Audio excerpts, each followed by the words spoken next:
सम्राट अशोक. मित्रांनो, इयत्ता 6वी मध्ये जी माहिती सम्राट अशोकाबद्दल दिलेली आहे थोडक्यात पाहूया. चंद्रगुप्ताने राजपदाचा त्याग केल्यानंतर त्याचा मुलगा बिंदुसार मगधचा राजा झाला. बिंदुसारांच्या मृत्यूनंतर त्याचा मुलगा अशोक इसवी पूर्व 273 मध्ये सत्तेवर आला. राजा होण्यापूर्वी त्याची नेमणूक तक्षशिला आणि उज्जयिनी येथे राज्यपाल म्हणून करण्यात आली होती.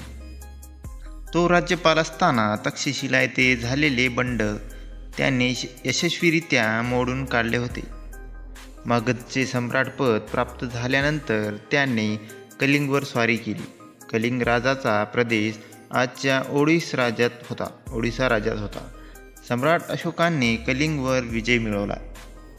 वायव्येस अफगाणिस्तान आणि उत्तरेस नेपाळपासून दक्षिणेस कर्नाटक आणि आंध्र प्रदेशापर्यंत, तसेच पूर्वेस बंगालपासून पश्चिमेस सौराष्ट्रापर्यंत सम्राट अशोकांचे साम्राज्य पसरले होते. कलिंगचे युद्ध पाहण्याआधी तुम्ही चॅनलला सबस्क्राईब करा व व्हिडिओला लाईक करा. कलिंगच्या युद्धातील रक्तपात पाहून अशोकाने पुन्हा कधीही युद्ध न करण्याचा निर्णय घेतला. सत्य, अहिंसा, इतरांप्रती दया आणि क्षमावृत्ती हे गुण त्याच्या दृष्टीने महत्त्वाचे होते. त्यांचा संदेश लोकांपर्यंत पोहोचण्यासाठी त्याने ठिकठिकाणी शिलालेख आणि स्तंभलेख कोरविले. हे लेख ब्राह्मी लिपीत होते.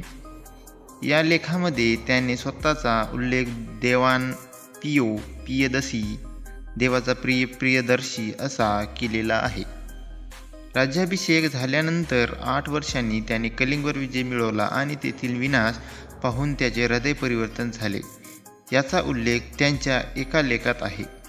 सम्राट अशोकांच्या दिल्ली टोपडा येथील एका लेखात वटवाघळे, माकडे, गेंडे इत्यादीची शिकार करू नये, जंगलात वनवे लावू नये असे सक्त निर्बंध लिहून ठेवले होते. सम्राट अशोकांचे धर्म प्रसाराचे कार्य. अशोकाने स्वतः बौद्ध धर्माचा स्वीकार केला होता.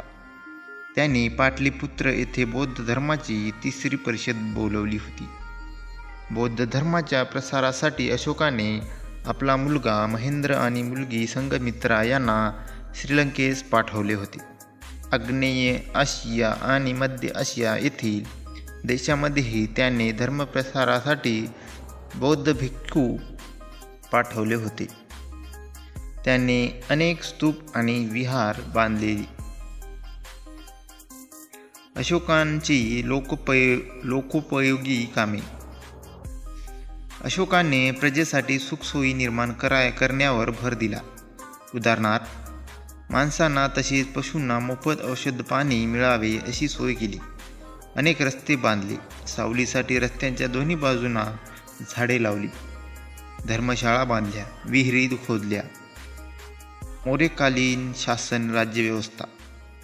मौर्य साम्राज्याची राजधानी पाटलीपुत्र येथे होती. राज्यकारभाराच्या सोयीसाठी साम्राज्याचे 4 विभाग पाडले होते. प्रत्येक विभागाची स्वतंत्र राजधानी होती.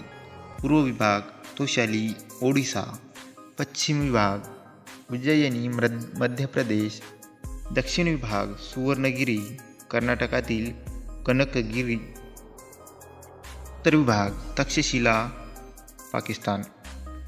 राज्यकारभारात राजाला सल्ला देण्यासाठी मंत्रिपरिषद असे. वेगवेगळ्या पातळ्यावर काम करणारे अनेक अधिकारी होते. या सर्वांवर देखरेख करण्यासाठी आणि शत्रूंच्या हालचालींवर नजर ठेवण्यासाठी अत्यंत सक्षम असे हेर खाते होते. मौर्यकालीन लोकजीवन. मौर्य काळात शेतीच्या उत्पादनाला खूप महत्त्व होते. शेतीबरोबरच व्यापार आणि इतर उद्योगही भरभराटीला आले होते. हस्तिदंतावरील कोरीव काम, कापड विणणे आणि रंगवणे, धातुकाम यासारखे अनेक व्यवसाय होते. चकाकी असलेली काळ्या रंगाची मातीची भांडी घडवली जात. नौका बांधणी हाही एक मोठ्या प्रमाणावरील उद्योग होता. धातू कामामध्ये इतर धातूबरोबर लोखंडाच्या वस्तू बनवण्याचे तंत्र विकसित झाले होते. नगर कामामध्ये आणि ग्राममध्ये उत्सव समारंभ साजरे होत. त्यामध्ये लोकांच्या मनोरंजनासाठी नृत्य गायनाचे कार्यक्रम होत. कुस्तीचे खेळ, रथांच्या शर्यती लोकप्रिय होत्या. सोंगाट्याचा खेळ आणि बुद्धिबळ यासारखे खेळ आवडीने खेळले जात. बुद्धिबळाला अष्टपद असेही नाव होते. मौर्यकालीन कला आणि साहित्य. सम्राट अशोकांच्या काळात शिल्पकलेला उत्तेजन मिळाले. अशोकाने उभारलेले स्तंभ हे भारतीय शिल्पकलेचे उत्तम नमुने आहेत. त्यांनी उभारलेल्या स्तंभावर सिंह, हत्ती, बैल यासारख्या प्राण्यांची अतिशय उत्तम शिल्पे आहेत. सारनाथ येथील अशोक स्तंभावरील चक्र भारताच्या राष्ट्रध्वजावर झळकते आहे. त्या स्तंभावर चारही बाजू सिंह आहेत. समोरून पाहताना त्यातील 3च आपल्याला दिसतात. ही भारताची राजमुद्रा आहे. त्यांच्या काळात खोदली गेलेली बाराबार टेकड्यावरील लेणी प्रसिद्ध आहे. ही लेणी बिहारमध्ये आहे. भारतातील लेण्यांमध्ये ही लेणी सर्वात प्राचीन आहे. सम्राट अशोकांच्या मृत्यूनंतर मौर्य साम्राज्याला उतरती कळा आली. मौर्य काळानंतर भारतात अनेक राज्ये उदयाला आली, साम्राज्येही उदयाला आली. मौर्य साम्राज्याच प्राचीन भारतातील सर्वात मोठे साम्राज्य होते. मौर्य काळानंतरच्या राजकीय आणि सांस्कृतिक घडामोडी आपण पुढील पाठात घेणार आहोत. मित्रांनो, व्हिडिओ पसंत आला असेल तर व्हिडिओला लाईक करा व चॅनलला सबस्क्राईब करा.